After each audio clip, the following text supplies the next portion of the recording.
Hello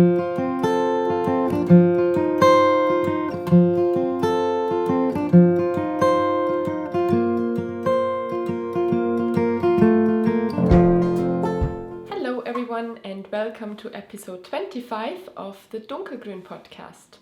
My name is Anna.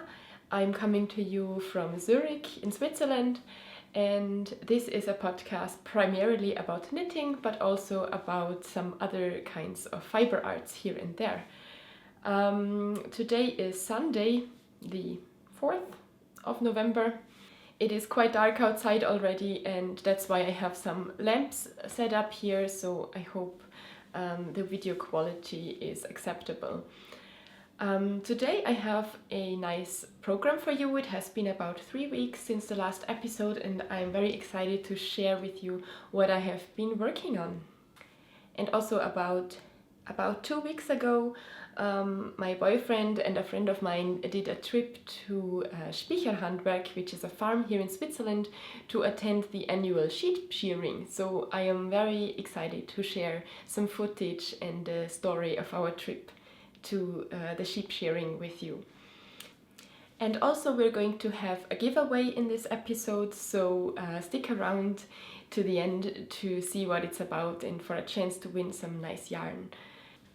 Show notes for this episode and for all other episodes of the Dunkelgrün podcast can be found at dunkelgrün.com, and there is also a link in the description below. And let's get started. This episode I have 2 finished objects to share with you. Knitting season is in full swing and I am preparing for winter. The first finished project is probably, you can guess, because it was already quite far in the last episode. And this is my Shetland shawl. It looks quite large on camera. This is a shawl that I have improvised, top-down construction with a nice little lace border. So pretty much all of that is improvised. The basic body is just a basic triangle with increases at the center and at the side, and the lace border was inspired by the Tales of the Isle of Purbeck shawl by Annie Roden. And I have just mixed up this lace a little bit because I have added some pearl rows. Let me get a little bit closer so that you can get a good look at that lace pattern. I really love how those waves look. So it is a bit of a variation of the Shetland old shale lace, if I'm not mistaken, but it is a bit staggered. You can see the old shale would be just like one of those here would be the old shale, but it is staggered, so they are not overlapping in every row. So I like that effect very much. It is super warm. I'm going to show you the yarn in a bit. It is a super warm shawl. I have been wearing it quite a bit already. It was actually already 3 weeks ago almost, right after the last episode that I finished it. So you can see it fits quite nicely. It is very nice to keep cozy around the neck, and it gets very bulky up here also, so I like to wear it under my coat. And it's just really nice and warm and quite soft also. The yarn that I used for this, the yarn that I have used for this shawl, in case you're new to the podcast, is this beautiful yarn here, and this is some farm yarn from the US. It is from the Ross farm, and it's the heritage and rare breed fibers, which has a cute tag like this, and on the tag you can actually even see the name of the sheep. So this one is Lindy, which has this nice brown yarn here, and this one is Heliotrope, which is a nice natural creamy color, and both of these yarns are sport weight and have 250 yards in a 100-gram skein, I believe. I'm not sure. I think it's about 100 gram or maybe 113 grams in a skein. So yeah, I was pretty satisfied with how this turned out. I wanted to just create something that fits with the yarn, and actually The pattern really reminds me of a Shetland hat, which is this square shape traditionally with a lace border. So I'm calling this my Shetland happy shawl. Oh yeah, I think I didn't say that yet. The yarn is Shetland wool from the Ross farm. So I love Shetland wool very much. It has such a nice feel to it, and it has a long staple. It makes the yarn a bit smooth, but it still has a nice crimp in it. It's just, for me, Shetland wool is one of my favorite wools for sure. So that is my finished object for the winter. Number 1, the shawl. And I think I have to take it off because when I podcast I usually get a little bit warm and then I can't focus anymore, so I'm gonna take it off. Finished object number 2 for this episode is my skiff hat. So I have shown you the beginnings of this hat in the last episode. It is a pattern by Jared Flood or Brooklyn Tweed. And yeah, I think it's really a gorgeous design. I love the cable design on this hat. It's just really, really nice. And the yarn, the Brooklyn Tweed Shelter in the bird book colorway, is also a really, really nice yarn. I'm very happy with how it shows up in these cables. So I have just finished that actually yesterday and blocked it yesterday, and today it's dry and I attached the pom-pom so it's ready to be worn. Let me show you how it fits over the hair. So yeah, that's pretty much how I like my hats. It is tight in the right places, loose in the right places, and I just adore the little pom-pom.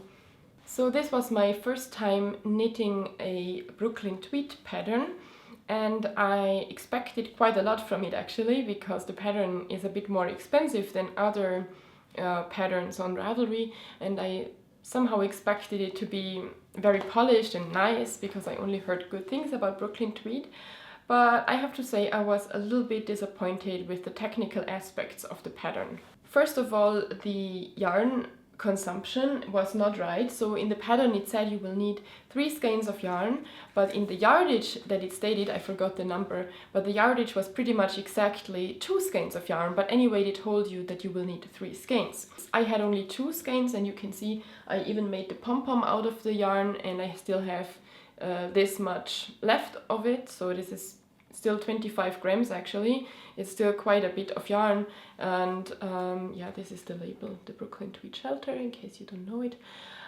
This I think is just a little bit mean, because to me it looks like they want you to buy more yarn and they use this as a trick to make you buy more yarn. The other thing was the gauge. So I got gauge on the cable pattern with 4.5 millimeter needles, or US 7, which is a little bit smaller than the pattern stated, and then the pattern tells you to go down a number of needle sizes for the ribbing, and they don't give you an extra gauge for the ribbing, which to me does not make any sense, because just to go down 5 needle sizes and then knit ribbing, it does not mean that everyone who got gauge up here is going to have the same gauge in the ribbing. To me this just did not make any sense at all, and yeah, I decided to trust them anyways, and I cast on the number of stitches with the needle size that they suggested, and it was just way too big. It was like really loose. The cast on number was 120 stitches, and this is worsted weight yarn, so that already looked pretty weird to me because it's a really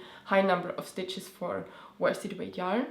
And so I ripped it back and started again, and started with 96 stitches. This, as you can see, this is now with 96 stitches. This is just right. It's not too loose and not too tight. And then at the end of these 96 stitches I increased up to the 120 so that I could work on the chart, and that meant that the original stitch count would have really nicely merged into the cable pattern, and with mine you can see that in some places you can see that it is not the same stitches that travel up here and end up in the cable, but I figured because it is folded up, it's anyway, it won't be visible that much, and in the end actually I think it's not that bad. If you wouldn't know it, it is still yeah, it's still quite acceptable that way. What else did I modify? Yes, the cast on, they suggest you to do a tubular cast on, but I'm not so much a fan of the tubular thing. For me, it's usually tighter than my normal cast on, so I made just a normal long tail cast on, which I think looks pretty good also. I think there is nothing wrong with a good long tail cast on. And the other thing, they have suggested different needle sizes throughout the ribbing, for the part that is on the outside and for the part that is on the inside when you fold it. And I didn't do that. I just knit with one needle size all the way up. And I also didn't do any turning row because I wanted to be sure that I can modify that. So if I would want to fold it up a little more or a little bit less, that I could do that, and I would not have a turning row that would fix the place where this would have to fold in place, yeah, so that I can adjust that a little bit when I wear the hat, because I think that's nice depending on if I have my hair up or down, or yeah. What else did I do? Oh yeah, I shortened the ribbing. I actually did it for about 2 centimeters less than the pattern called for. You can see it's pretty long, and even in the folded brim I think it is long enough, and the pattern would have, I think, even a little bit longer brim here, and I shortened that a little bit. Just was a feeling of mine when I was knitting on it. I thought it looks pretty long already, and I went for the shorter one. And yeah, what else? Ah yeah, the stitch marker here, I kept it in place to show you how much I could get out of one skein of yarn. So up to here, this is 50 grams or 1 skein of yarn, and only here I joined the second skein of yarn, and there was plenty to finish the hat and make a pom-pom. And had I had 3 skeins of yarn, yeah, I would have a lot of yarn left over. Did I have anything else to say about this pattern? Yeah, in the end it calls you to pull together quite a large number of stitches. I think it was 48 stitches that you should pull together at the end, and also that to me looked like really a lot, and I decided to add another decrease row, and in the end I pulled together I think 30 stitches, which was still a lot, but it worked, it was okay. All in all, I really love the design. I love the aesthetics of the pattern writing, like the design of the PDF is really nice. The yarn is a dream. It's very soft, very sturdy. Well, sturdy maybe is the wrong word, because it is actually a woolen spun, very fluffy yarn, but it feels like in the knitted fabric it is quite sturdy. In the yarn itself it is quite easy to break it apart. What is also the reason why when I made this pom-pom, I didn't use the Brooklyn tweed yarn to tie off the pom-pom. I actually still have the yarn in here, because I was worried when you pull the yarn tight to fix the pom-pom in place, or to fix the pom-pom strands, you need to pull quite tightly, and sometimes if you have a wool yarn that is not very strong, it can break, and that is quite the nightmare. So what I did is I used some sock yarn, I still have it in here, to tie the pom-pom, and also just like my grandmother did, I tied the pom-pom twice. That's why here I have 4 strands of yarn, because I tied it twice. And this strand here I'm going to shorten and let them in here, because if I want to wash the hat, which usually I don't do, but in case I want to wash it one day, I can remove the pom-pom, because I would not want to make that one wet. Yeah, let me put it on again for you, so that you can get a final conclusion. Of the fit, you see the reduced number of stitches was really worth it for me. It fits really well, and I don't have a small hat. I have actually a medium-sized hat, and I don't like tight hats. I like it a little bit loose, but still for me, the way that the pattern was written, it would have resulted in a much too big hat. But nevertheless, I'm very happy, and I hope, in case you are planning to make a skiff hat, maybe my little summary of the pattern helped you. I would still recommend it, because I think the design is really nice, and the result is very cool. And yeah, that's also a bit of fun to make it work for yourself. So this was the skiff hat by Jared Flood, and yeah, that's it with finished projects for this week. Let's move on to what I have been knitting on. And yeah, before I do that, last week I was showing just the ribbing of my skiff hat, and I was showing that I was working on it with DP ends. these are the Knit Pro natural DPNs that I was using for that, and I received some questions already before. Sometimes I receive some questions about these DPNs, so I wanted to show them to you. This is them. They are by the Prim and by Knit Pro as well. So they have also this Knit Pro logo, which is Knitter's Pride in the US. And they are the natural ones. So they are very similar to the Symphony, which are those wooden needles with the rainbow color, but instead of the rainbow, they are just some natural brown wood. And I like those needles a lot, especially the DPNs and the small sizes, because they are made from laminated birch wood, and that means that they don't bend like bamboo needles. If you have bamboo needles and they are the small sizes, they tend to bend a lot when you work with them, and those don't do that. They are very rigid and they are quite smooth, and for me they are really my go-to DPNs. I also have them as needle tips for the interchangeable circular needles, and they are interchangeable also with the Like set and with all other Knit Pro or Knitter's Pride systems. They are interchangeable. Of course, these are the DPNs, they are not, so just the tips of the circular needles are. And they are here in Switzerland. You can buy them at the department store Coop. Not that I want to make advertisement for them, but that's where I get them from. And the other countries, I don't really know where you can buy those. If there may be a thing that is limited to the German-speaking region, I have no idea. But in case you come across them in a store, that's how they look like. And they are basically like the Symphony, but not rainbow colored, but just different shades of brown. So yeah. And while I was knitting on my hat, actually with these DPNs, I was on the tram on the way to work, and then one of my DPNs fell down and it fell under my seat, and there was like a heating system under the seat, so it fell under the seat on top of this heating system, and there was only a tiny gap about the size of a knitting needle, and so I couldn't get it out anymore. And I also couldn't, I tried with the other needles to not stab it, but to grab it and get it out from there, but it didn't work, so I lost a DPN on the way to work in the morning, and I was already scheduling my trip to the department store after work because I would not have been able to keep knitting on my hat. I managed to get there and buy the set of needles, and then also something else followed me home.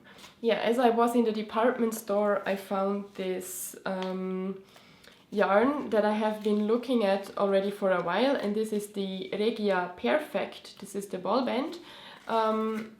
You probably have seen that before on other podcasts, or because you have knitted with it yourself. It's a skein of yarn by Regia that is meant to produce two identical socks because it has this yellow thread in it. My skein is already pretty wobbly because I have been knitting from it. That's how it looks, and you see this yellow thing here is the starter thread, and you're supposed to cut it out and then cast on, knit your first sock. Then you are winding the yarn off until you find again the yellow marker thread. You cut off the yellow marker thread and cast on the second sock, and then you're creating two identical socks. And this is here the sock that I'm working on. It's a pretty nice self-striping yarn. I really love the colors. I had my eye on this yarn already for a while, but I never really found colors that suited me. And this autumnal variation here is just right my taste. And here you can see I am working on the heel flap, which I do with slip stitches, and I am working on circular needles on magic loop, and these are the Like needles, and it's the 2.5 millimeter size, which is a US 1.5. And yeah, I'm quite satisfied with how it turns out. And this is actually not my first sock, that is already my second sock, because my first sock is already finished. And yeah, you can see that it is turning out pretty much identical, which is quite a lot of fun. I was very happy with how the placement of the heel flap worked out. So here I had just a little bit of orange yarn left over, so when I was done with the heel flap, I was not completely done, the heel flap and the heel turn, excuse me, I was not completely done with the orange yarn, so I had to cut out just a little bit, you can see it here, in order to start picking up the stitches, because if I had picked up the stitches in orange, then it would make a line up here in orange, and that I wanted to avoid. So I cut out this little bit of orange yarn and kept knitting in the olive green, and in the end I do a rounded toe and a Kitchener stitch to finish off the sock. And you can see the leg is quite long, it's actually a little bit longer than I usually do. Also the ribbing up here is a bit longer than I usually do, just because there is enough yardage in here for some men's sock, I think, and I usually have to knit a short foot so that the socks fit me, so I decided I will use a little bit more yarn in the leg, and it's also quite nice and comfy, and you can make sure that they look out above the boots when you wear them, so that someone can see them. Yeah, pretty happy with this sock project. I'm very happy with the fact that my sock mojo is back. I didn't manage to finish them within October. I thought it would have been fun because, yeah, October is the month of socks.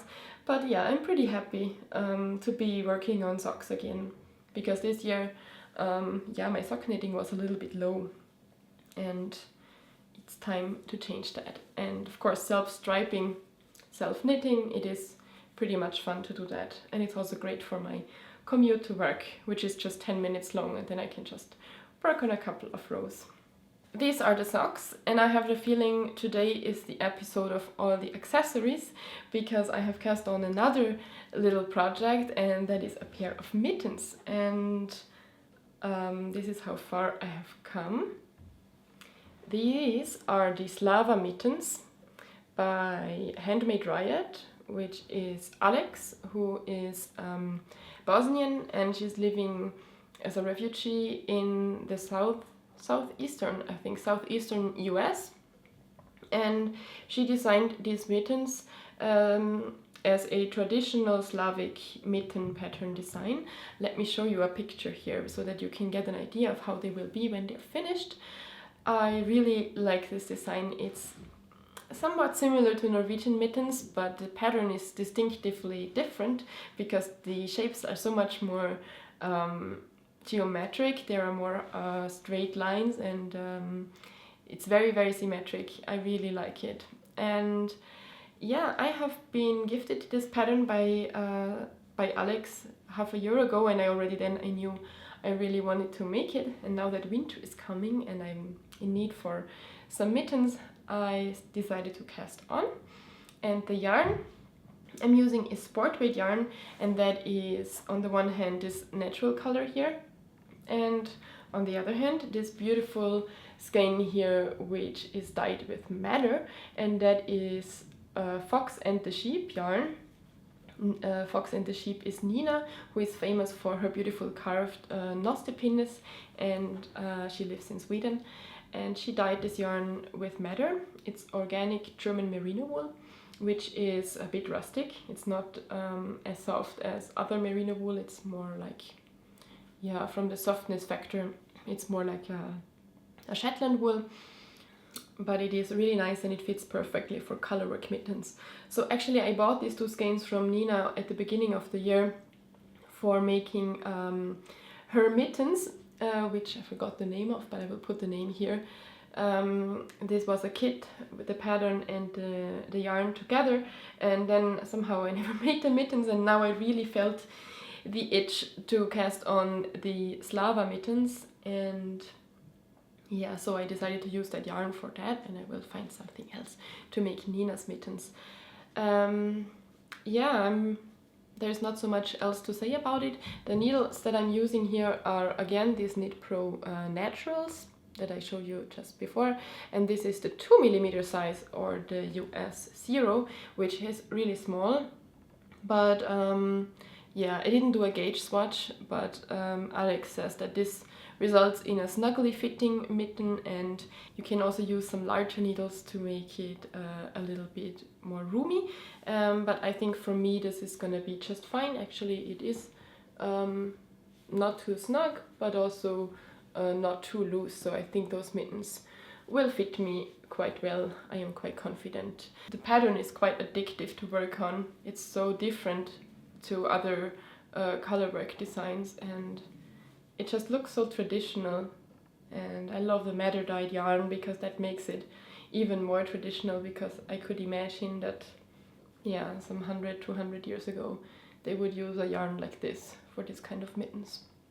So yeah, that's all the things that I have been working on. It looks like really I'm on the accessory trip, and I hope to be working on some garments as well in the next couple of weeks. Let's see how far I will get. I never like to have too many things on the needles at once.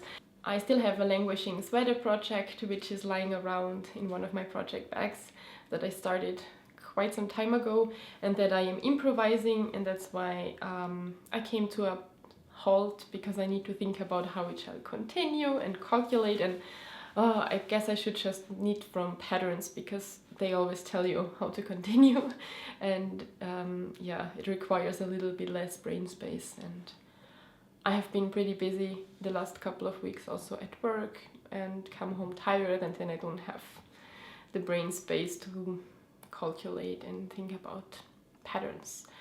I have something else to share with you, which is something new that I have not talked about before on the podcast. I have an iPad and I like to draw on the iPad, and yeah, recently I was watching a class on Skillshare on how to do surface pattern design, how to create a repeating design, and then I just took some doodles of mine that I made on paper. You can probably see them here, some autumnal objects like that, and sketched them on the iPad and colored them also in the iPad, and then on Adobe Illustrator I created a seamless pattern. And yeah, here is the pattern. Let me show you how it looks. I'm really satisfied with the repeat, and I posted on Instagram about it, and then I was very encouraged by people to create some fabric. And I went to Spoonflower and ordered some swatches of this type design on fabric, and here it is. I am so proud of it. It looks so nice. Yeah, even the colors are just like I imagined them to be, and maybe some details like the mitten I'm going to highlight a little bit more the details on it, but otherwise I'm quite satisfied with it. So I ordered that in different colors. This is the original taupe color, and then I have made an olive green variation of the same pattern, and I think this one is my favorite. I made a blue-gray background variation here, which just turned out really lovely. I love how the contrast between the red leaves and this blue background. And just to play around a little bit with it, I made this very dark grey background as well, which I think really makes the objects pop a lot. And yeah, I think it's pretty cool. And yeah, these fabrics would probably make some nice project bag fabrics for the outside of a project bag. And then I was thinking, because I ordered a sampler, there was still some space on the sampler, that I should create some coordinating fabrics to go, like some more simple designs to go with it. And then I came up with this one, which just has this little cookie. This cookie is also on the original pattern design, but this is just a cookie, like forming some kind of polka dots. And also this one I did in the other colors. Here's the olive green, the blue, and you can see here I made the polka dots a little bit smaller, and also the dark gray, and now the light is blowing it out a little bit. And because there was still some space on the sampler, I played around a little bit more and came up with another like supporting print to go together with the main fabric, and this one has some cute little socks. Yeah, I really like how those socks are going in that direction, but because they are pointing also in that direction, it also kind of creates a orthogonal line to the sock diagonal. So I think this is really cute, and also this one exists in the other colors, the olive green, the blue gray, again here I think it's my favorite, and with a really good contrast, the black or dark gray. Actually, it is pretty dark. The light is blowing it out a bit. That might be more accurate. So yeah, now that I have printed those designs, I'm allowed to put them for sale on Spoonflower. In case you don't know, Spoonflower, it's a website where you can designers can upload fabric designs, and then consumers can order the fabrics in print, and they are directly printed by Spoonflower and sent to the people, and the designers receive some commission for the designs. And there is a very large variety of fabrics to choose from, so there are some typical quilting cottons which these samples are on, and there's also very nice silky fabrics or things that you would use for making garments or more sturdy canvases. It has really a nice selection. Also some very nice organic fabrics, and yeah, I think it's a really cool platform. And since some of you have asked, I will put those designs up there on Spoonflower, and you can get some fabrics with it if you like. So let me know what you think about this new hobby. I'm thinking already about new designs and about new repeating patterns that I can put on fabric. Let me know what you think about it, and yeah, let's see where this new craze goes. As I said, there will be some footage of the sheep shearing, but before that, let's have a little look at our giveaway this week. I have received a skein of yarn by Aiguille de Hérisson. I am really sorry, my French is so bad. Her name is Marie, and she is from Belgium, and she is a very prolific natural dyer and sewist, and she makes some really nice things. And this yarn is actually Belgian wool that she got from a friend of hers who is local to her, and she spun it at a mini mill also close to her into this really nice yarn, and then she dyed it with avocado pits. So you can see the pinkish mauvish shade here is dyed with avocado pits, and the darker shade that is marled with is probably the natural brown of the sheep.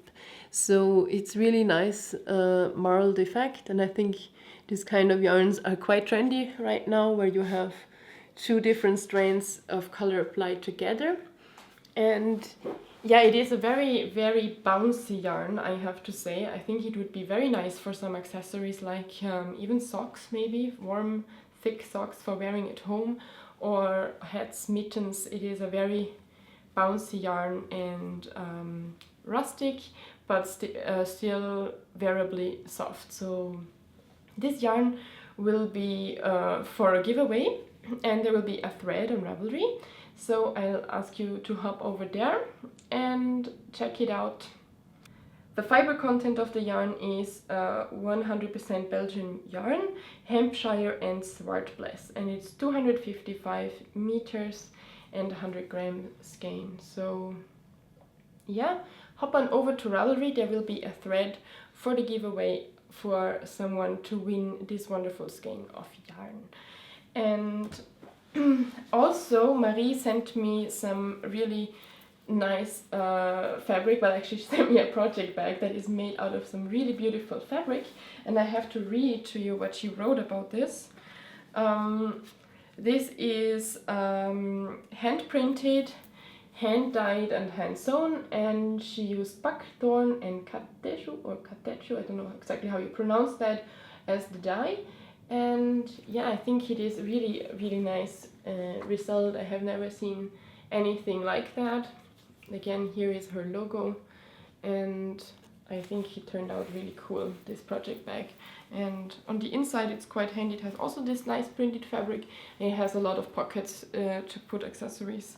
And a very large collection of really cute stitch markers is in the pouch as well. So I think this is a really nice gift.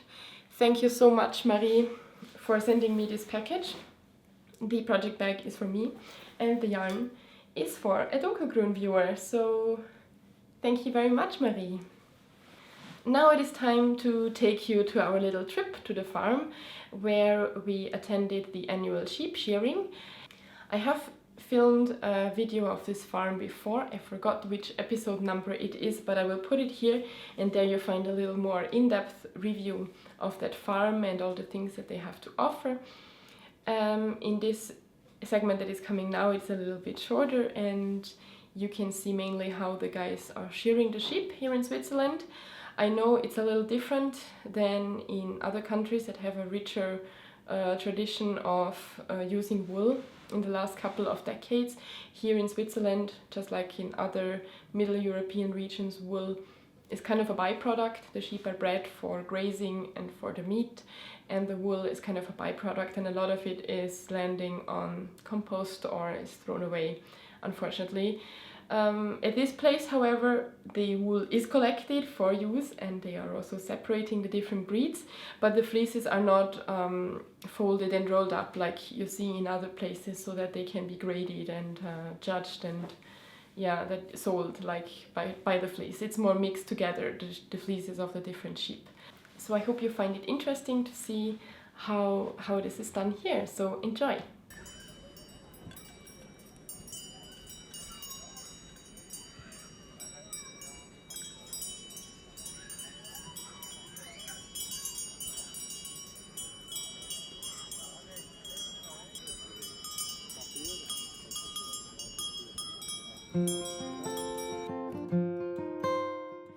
The annual sheep shearing event took place at Specherhandwerk, a beautiful farm in the canton of Bern in Switzerland.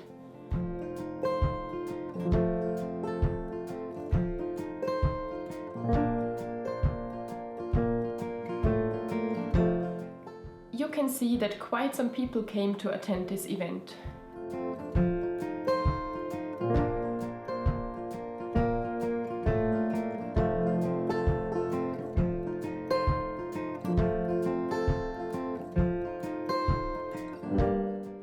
The attractions for visitors included demonstrations of carding or also dyeing yarn.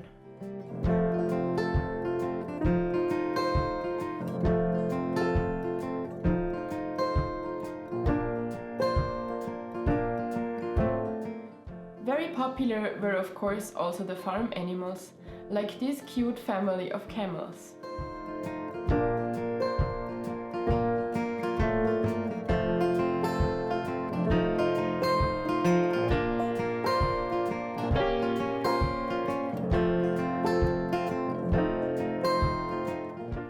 One of the highlights for me was that I got to try out different spinning wheels.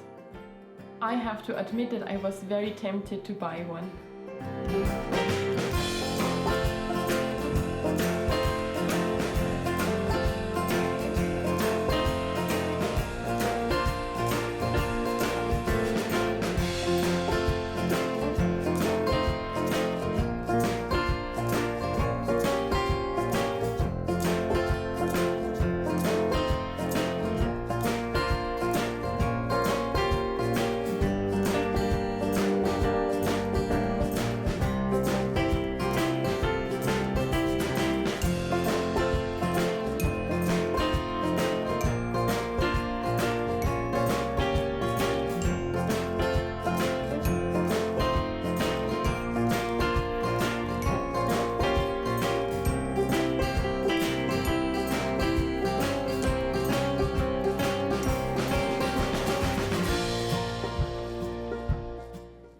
The biggest attraction of the day, however, was the shearing demonstration. More than 100 sheep of several different breeds were shorn over the course of the day. The first one here is a Roux du Valais.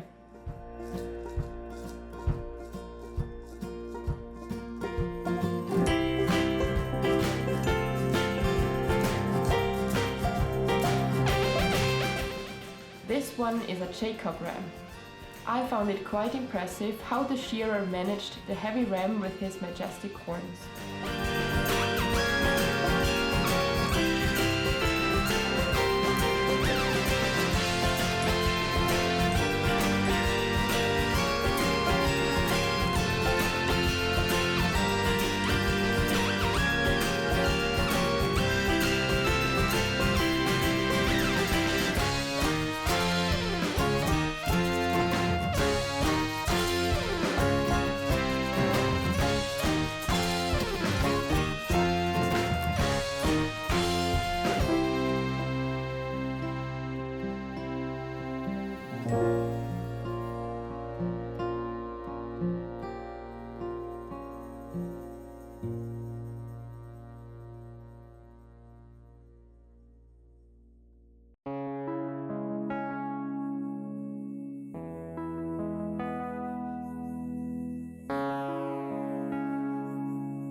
Unlike in other places, here the fleeces are not rolled up individually, but the wool is packed into paper bags and labeled with the sheep breed.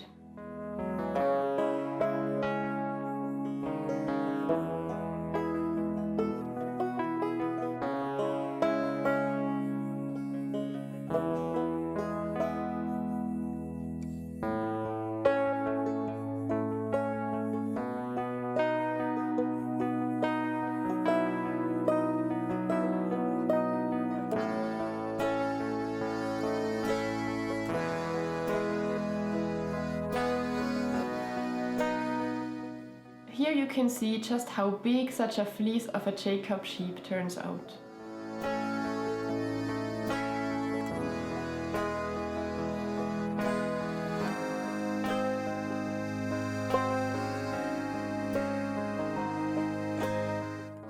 Another interesting detail are the soft shoes that the shearers are wearing, so that they can hold the sheep tight without hurting it.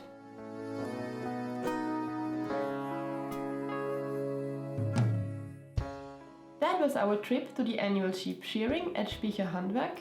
With a kiss from this lovely llama, we get back to the podcast. So this was the sheep shearing, and I hope you found it interesting.